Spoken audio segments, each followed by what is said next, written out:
You're listening to Trek FM. Hi, my name is Vaughn Armstrong. I've played more characters in the Star Trek universe than anybody, and I was Admiral Forrest. You are listening to Trek FM.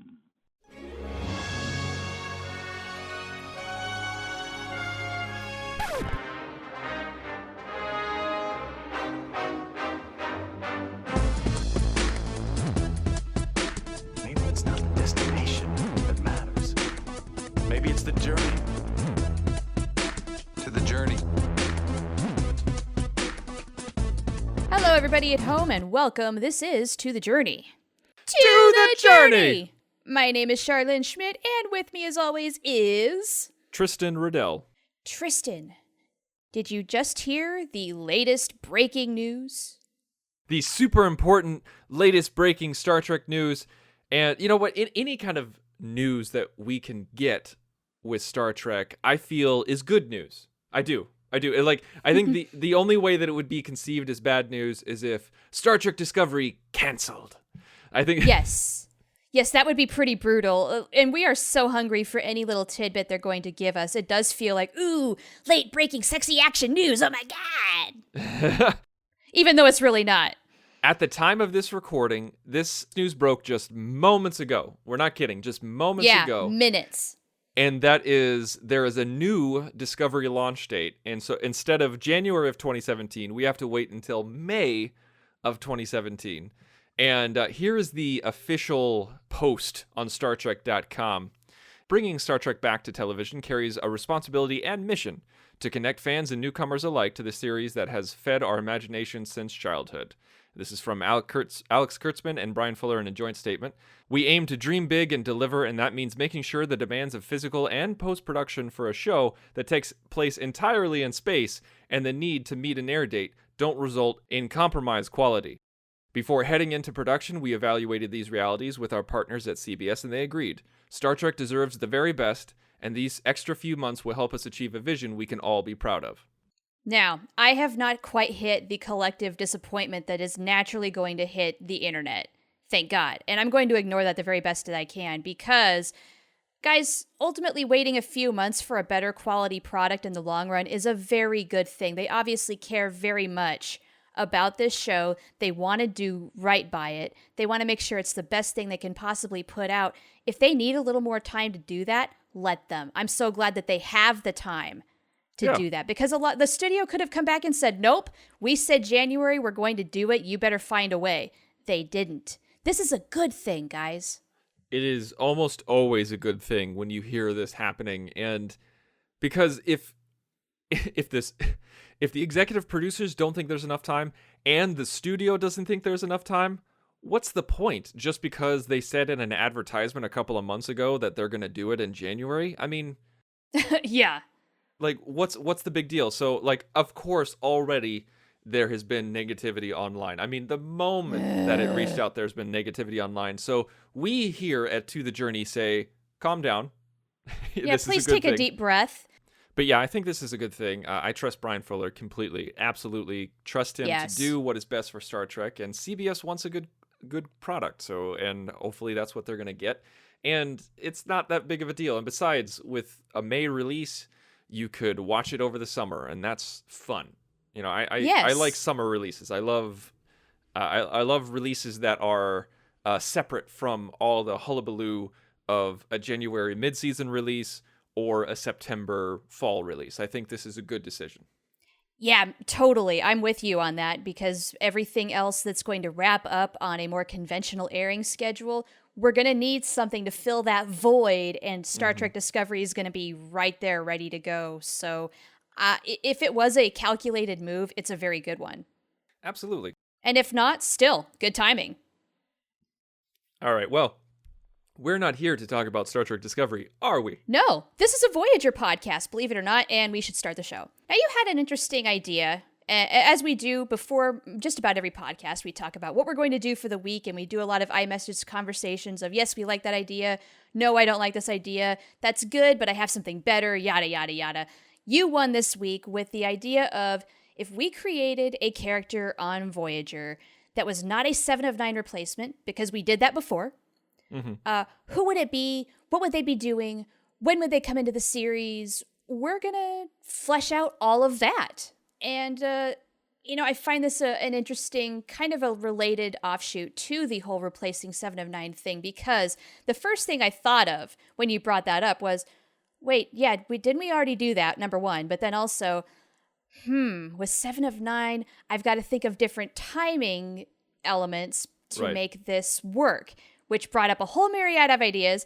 But I am very excited to know what you came up with. And so this week, I'm going to make you go first, because you usually make me go first. Too bad. This time it's on you. Go. Well, I remember that episode well because we even cast the role with a specific actress. We did, Charlize Theron. That's right. That was the name of the episode. And so if you guys don't know what we're talking about and you want to hear that episode, it is called Charlize of Theron. It was not that long ago. And you are indeed correct. It was the actress Charlize Theron that would be the 7 of 9 replacement. Not so much replacement as in substitute, where what if Jerry Ryan wasn't available and they had massive amounts of cash where they could get Charlize Theron. She wasn't playing 7 of 9. She was playing her own character. And anyway, you can go back and listen to that if you want to hear more about it. So this is all about, like you said, this is 7 of 9 is still on the show. But yet, for some reason, the studio's like, we need more characters. We need more actors and actresses. So do it. We have a budget we just can't wait to burn through. Let's pay more people. Now, obviously, this would never happen. This would not happen. No. Because, this is the antithesis of how studios work, I think.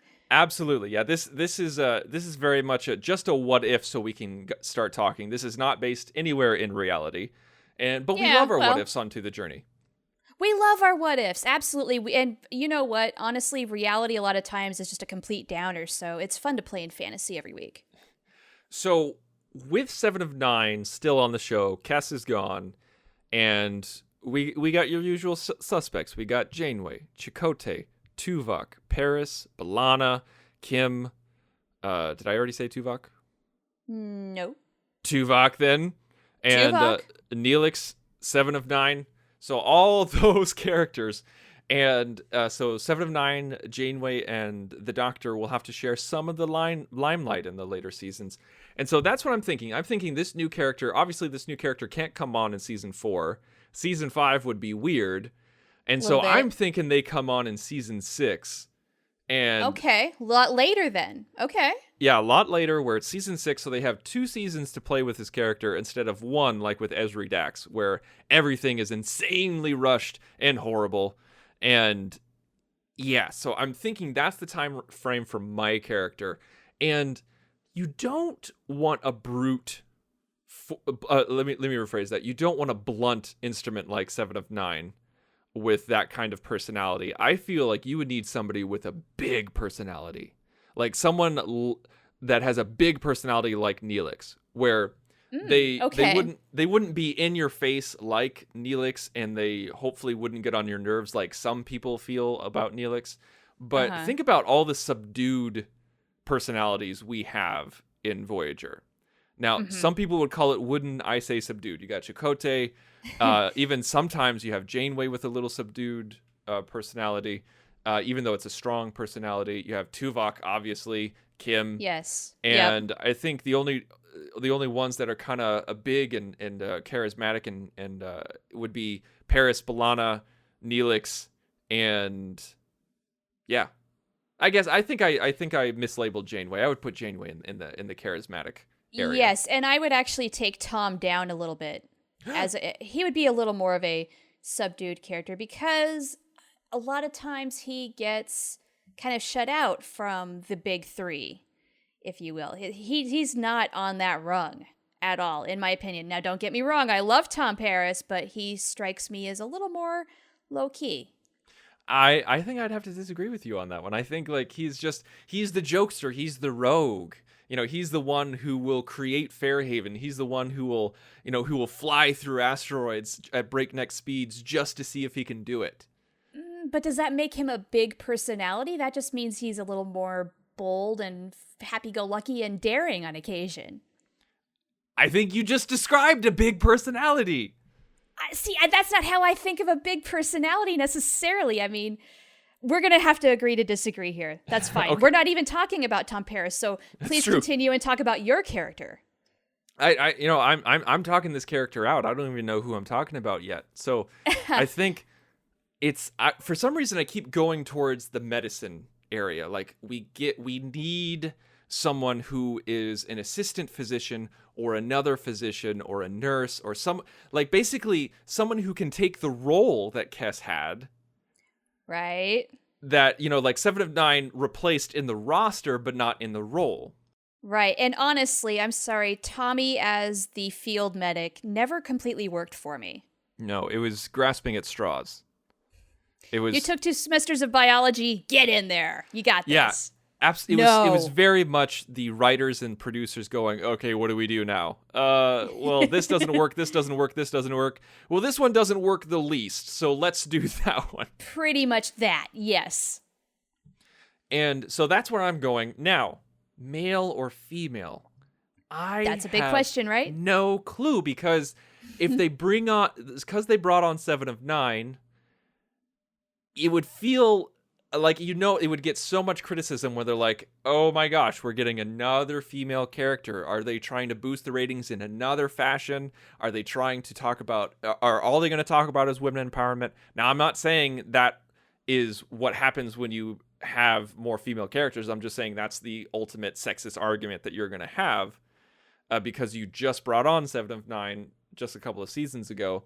But for some reason, my mind keeps going towards a female persona to play opposite Doc, so maybe we could get some different dynamics in sickbay instead of Doc just trying to bring about Seven's humanity, because I feel like everyone's dealing with Seven's humanity.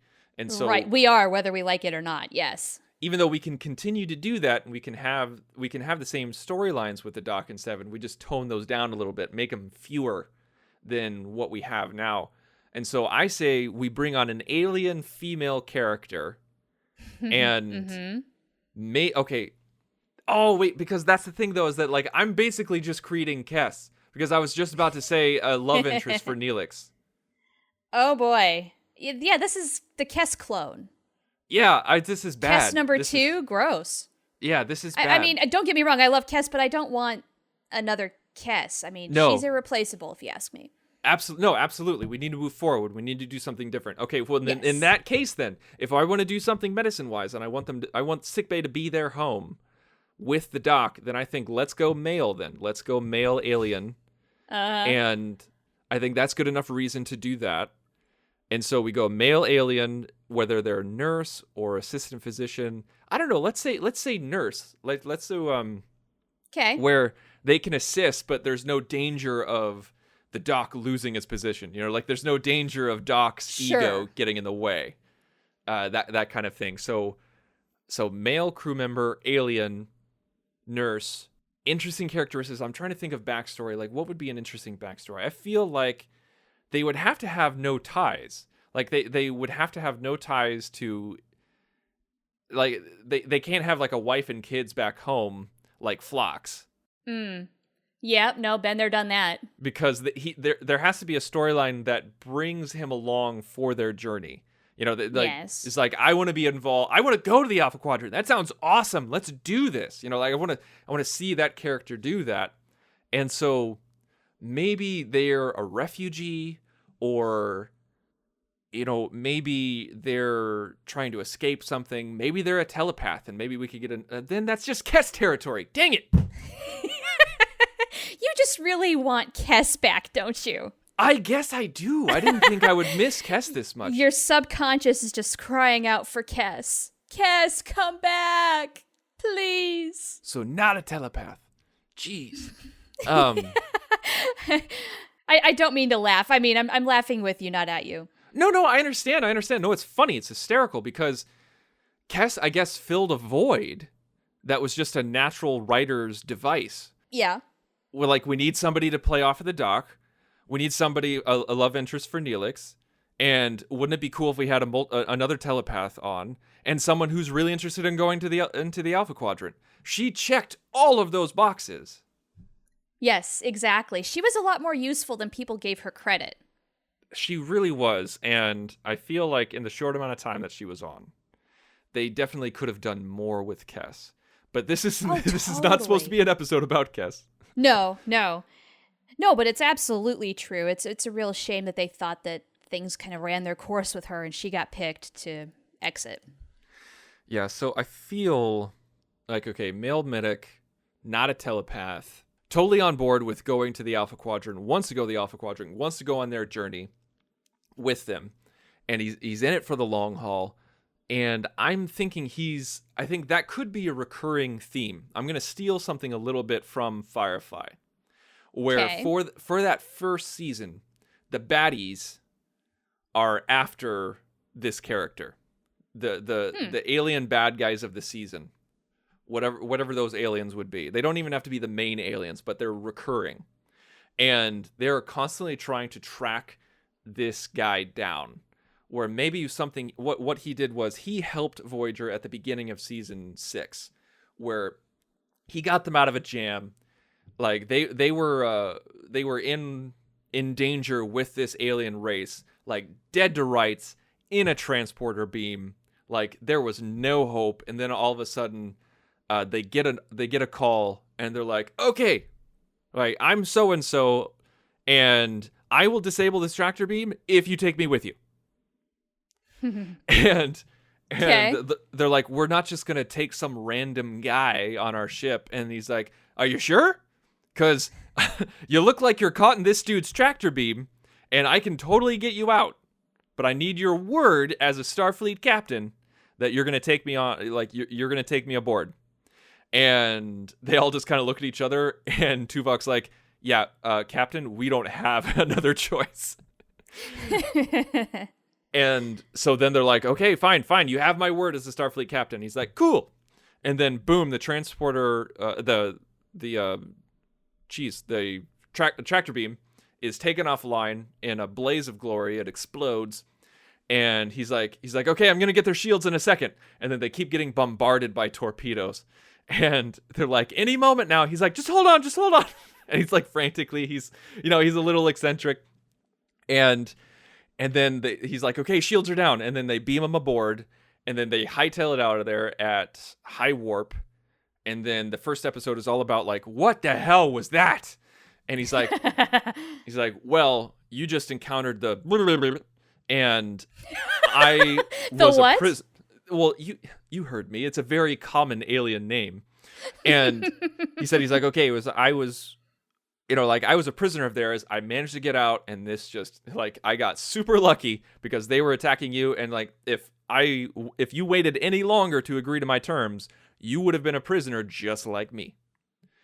And he's like, that's what they do. They deal in alien trafficking or something like that. Okay. So they're kind of like the Vidians, but yet it's not the phage where they're trying to get organs. They're trying to get, like, I don't know, they're trying to get slaves or something like that. They're slavers. Sort of in between the Vidians looking for people, but also the race that kidnapped and brainwashed the crew and workforce to get some bodies to do some work. Sort of in between those two ideas there. Very much a blend of the two. Very spot on. And so this whole episode is like Janeway goes, okay, well, we got you out. We can leave you at the nearest starbase or, like the nearest habitable planet. Like we'll give you some supplies. And he's like, no, where are you going? And they're like, we're not going anywhere near where you would want to go. We're going to the Alpha Quadrant. He's like, Alpha Quadrant, how far is that? You're like, it's kind of far, dude. Like, we're not a passenger ship. I want to hear Tuvok say that. Or Chakotay. And Neelix chimes in and says, that was the same thing that you told me. And they're like, shut up, Neelix. And so again, I want to hear that. Yeah. And then he says, he's like, listen, I got nowhere to go. I got no family. My race is pretty much wiped out. And I don't want to be here anymore. I don't want to try to find another ship. That's what got me in this mess to begin with. Like, you guys seem like nice people. Help me out. And then they're like, well, do you have any skills? Like, you would have to work on this ship. And he says, he's like, I trained to be a doctor. I didn't quite make it through medical school. I made it to my junior year of medical school. So like, I'm not, I didn't get my degree or anything like that, but I got enough knowledge to help out. And then Doc's like, I can totally use a medic. Please, let's get this guy on board.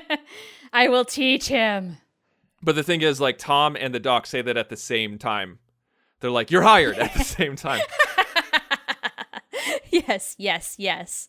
And then it's all about him adjusting to the crew and, figuring out his place on the ship and getting to know everybody. Everybody gets a scene. And towards the end of the episode, he proves his worth where he is Johnny on the spot in sickbay, where he's like tossing hypo sprays at the Doc, like super fast, like, here you go, 10 cc's of whatchamacallit. And, they're throwing, tricorders back and forth. It's like Cirque du Soleil in sickbay. And nice. It's so he proves his worth, and they're attacked by the aliens again, and they're like, okay, you could totally be useful, and here you go. And then boom, there's the journey. To the journey, right? So it took me a while to find the character, but I found him. He's there. Cool. I find it interesting you ended up going this route because my character has a similar path, and yet I've got a very different direction on how this character is going to come in and be. Lay it on me. So I'll just dive right in. I think it needs to be somebody who comes on very early on and comes on as a minor character and stays that way. Interesting.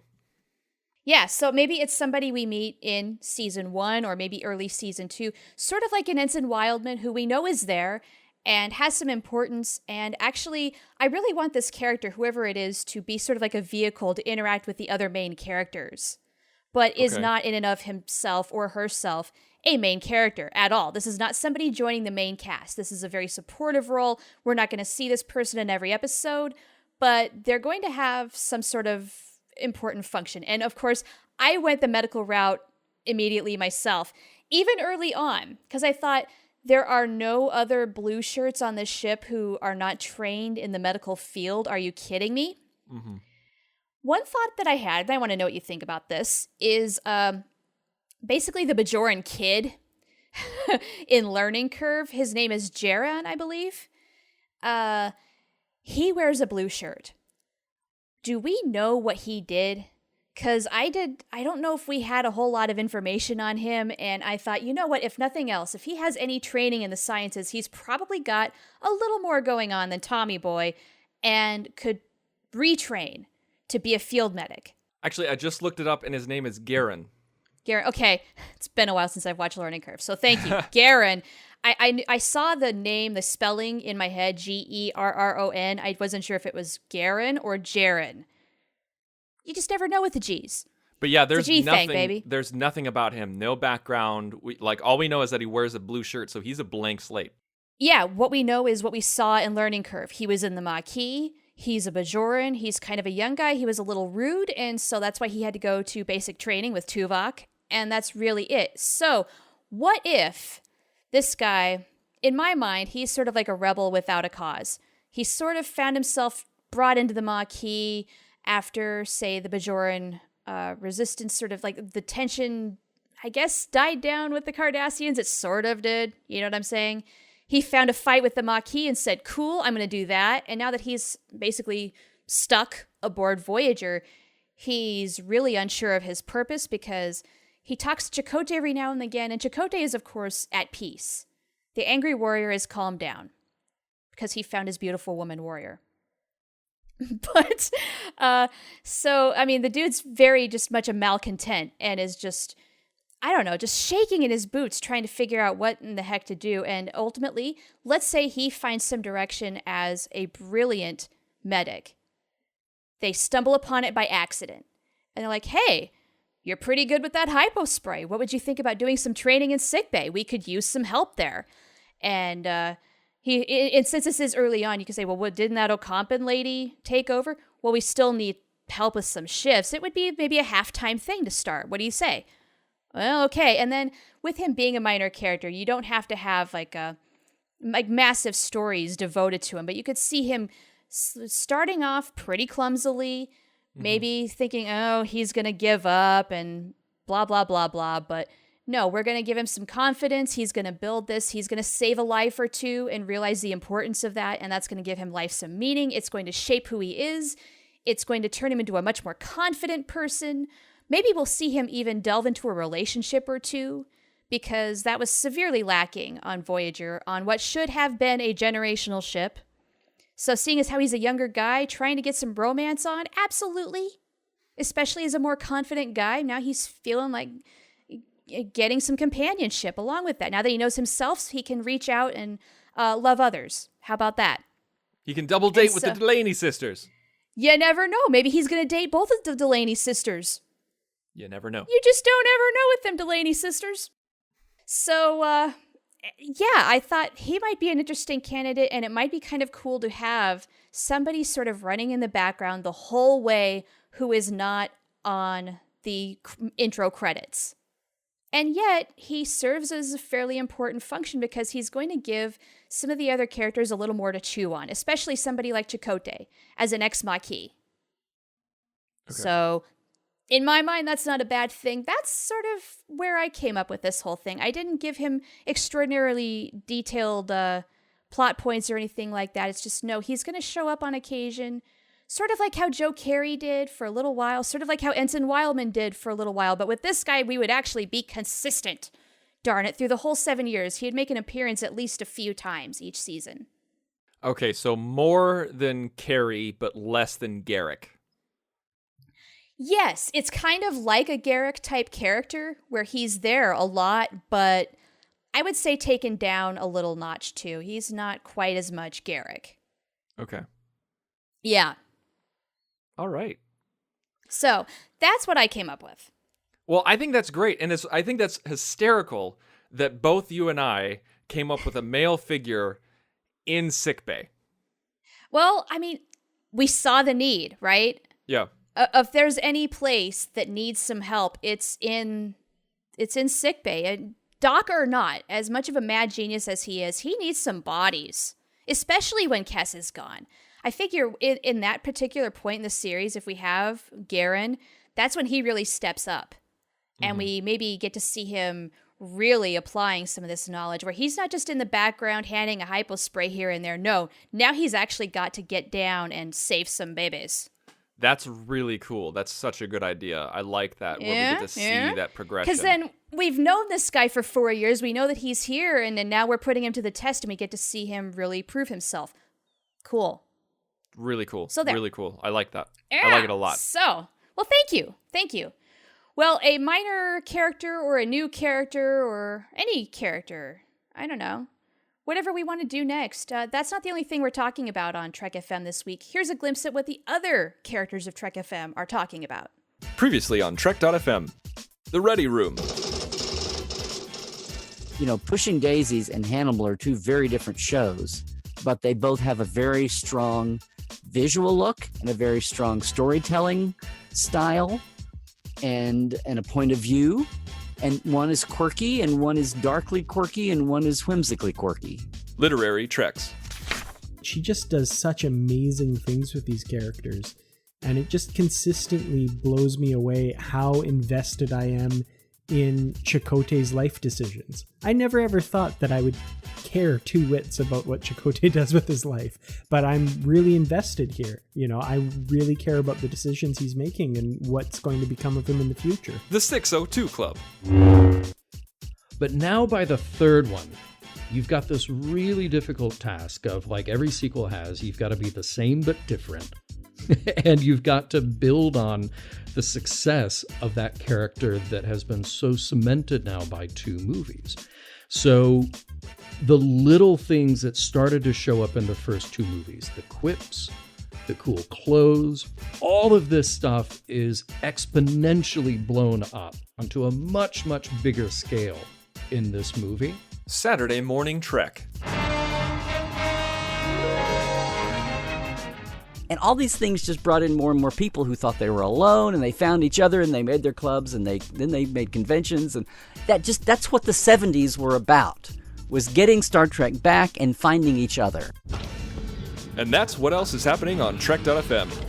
So check out all of our shows. You know what to do when it comes to Patreon. Go to patreon.com/TrekFM. Consider becoming a monthly subscriber. And you know what? If you already are a subscriber, that's pretty cool. And especially if you want to become an associate producer of this show, because you'd be in good company. We have some amazing associate producers who we have to thank on our show, and they are Kenneth Tripp, Jamie Deuce, Bruce Lish, Dante Hopkins, Brian Beliso, and Kay Janeway. That is a long list of people. I think we have more associate producers than any other show. 'Cause we're awesome. Duh. Yeah, so thank you guys very much for being associate producers of To the Journey and for supporting Trek FM. And I didn't look at iTunes reviews, so funk that.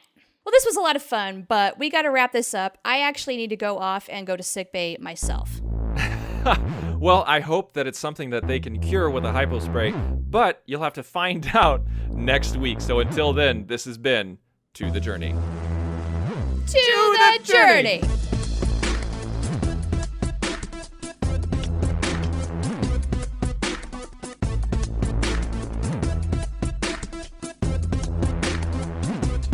We're not here to talk about Star Trek Discovery, are we? No, this is a Voyager podcast, believe it or not, and we should start the show.